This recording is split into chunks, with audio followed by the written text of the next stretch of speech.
Article 19A 19(1)B శాంతియుతంగా సమావేశం అయ్యే హక్కు భారత రాజ్యాంగం చెప్పింది. ఈ భారత రాజ్యాంగం అనుసరించే ఈ దేశంలో పరిపాలన సాగుతూ ఉంటది. దీంట్లో 19(1)(B)లో శాంతియుతంగా సమావేశం అయ్యే హక్కు కలిగి ఉన్నాం. అది కూడా ఆయుధాలు లేకుండా శాంతియుతంగా సమావేశం నిర్వహించే హక్కు కలిగి ఉన్నాం. మరి ఎట్లా?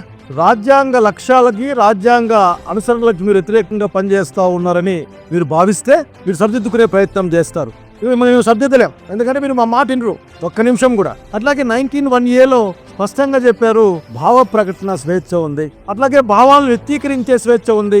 ఈ భారత రాజ్యాంగానికి అంతిమ ప్రభువులైన పౌరులు తమ అభిప్రాయాలని ఆలోచనల్ని స్వేచ్ఛగా వ్యక్తం చేసే హక్కు ఉందన్న విషయాన్ని కూడా మీకు గుర్తు చేస్తా ఉన్నాను. అట్లాగే ప్రాథమిక హక్కుల్లో రైట్ టు ఫ్రీడమ్ ఉంటది. ఈ రైట్ టు ఫ్రీడమ్ లో ఆర్టికల్ 19(22) వరకు కూడా భావ ప్రకటన స్వేచ్ఛ, సమావేశాల స్వేచ్ఛ, సంఘాలు పెట్టుకునే స్వేచ్ఛ, దేశంలో ఎక్కడైనా తిరిగే స్వేచ్ఛ, జీవించే హక్కు, గుర్తు చేసుకునే హక్కు దాంట్లో ఉంటాయి. ఒకవేళ మీకు ఏదైనా ఇబ్బందిగా అనిపిస్తే మీరు రెగ్యులరైజ్ చేయాలి, దాన్ని రెగ్యులేషన్ చేయాలి.